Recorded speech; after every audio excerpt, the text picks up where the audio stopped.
Welcome back to today's Chrissy B Show, everybody. So now it's time for Psychology Matters with Dr. Audrey Tang.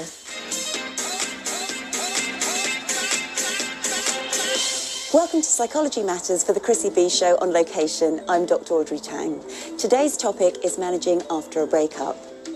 One thing to remember is it's a horrible experience to go through a breakup, especially if it's unexpected. However, you are still one step closer to finding happiness, because if somebody is languishing in a horrible relationship, you still need to go through the breakup before you have the potential of finding the person who's right for you or finding that happiness without that person.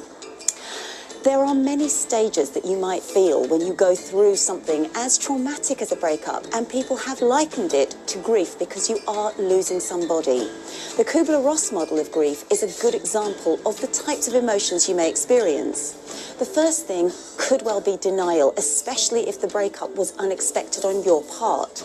The next may be a sense of anger because maybe you felt you could have done something about it, or maybe you're angry with the other person. Then you might go through bargaining. Bargaining's quite a tricky stage to go through, because at this point you might say to the partner, I'll do anything. And that's a very, very powerful position to put your partner in.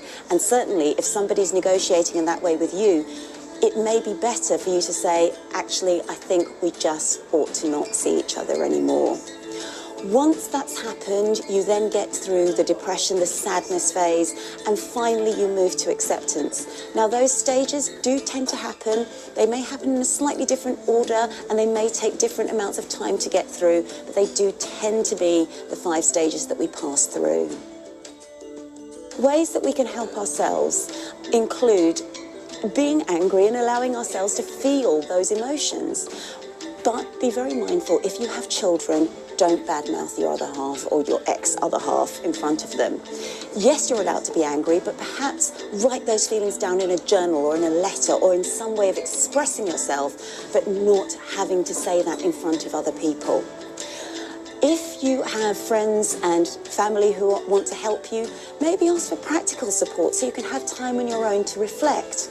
And just because your family, your friends might be expecting you to behave in a certain way, like get back on the horse again, get back in the saddle, you do not have to do it. You are perfectly able to manage your emotions in the way that you wish to.